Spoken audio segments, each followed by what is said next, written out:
കുടുങ്ങാണെങ്കിൽ ഞാൻ കൊണ്ടുപോയി ആധാരം പണയം വെക്കും എന്നെങ്ങാനും കൽബിന്റെ ഒരു മൂലയിൽ നിങ്ങൾക്ക് ചിന്തയുണ്ടായിരുന്നോ, നിങ്ങൾ പണയം വെച്ചിരിക്കും. എന്തുകൊണ്ട്? ഹൃദയത്തിന്റെ ഉള്ളിൽ ആ ഒരു തിന്മയെ നിങ്ങൾ താലോലിക്കുന്നുണ്ടായിരുന്നു. അപ്പൊ അല്ലാഹു ആ തിന്മയുടെ മാർഗത്തിലേക്കാണ് നിങ്ങളെ ഗൈഡ് ചെയ്യുക, നിങ്ങൾ അങ്ങോട്ടാണ് എത്തിപ്പെടുക. എന്നാൽ റബ്ബേ, എന്ത് പ്രതിസന്ധി എന്റെ മുമ്പിൽ വന്നാലും നിനക്കരുതാത്ത ഒരു വഴിയിലൂടെ, നിനക്കിഷ്ടമില്ലാത്ത പലിശയുടെ ഏർപ്പാടിലൂടെ ഞാൻ പോകില്ല റബ്ബേ.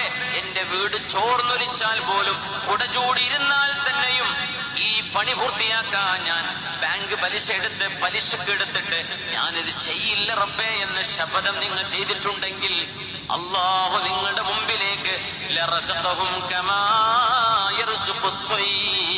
പക്ഷികൾക്ക് അല്ലാഹു ഭക്ഷണം കൊടുക്കുന്ന പോലെ ആരാരും അറിയാതെ, നിങ്ങൾ പോലും വിചാരിക്കാത്ത വഴിയിലൂടെ അല്ലാഹു നിങ്ങൾക്ക് റിസ്ക് തന്നിരിക്കും.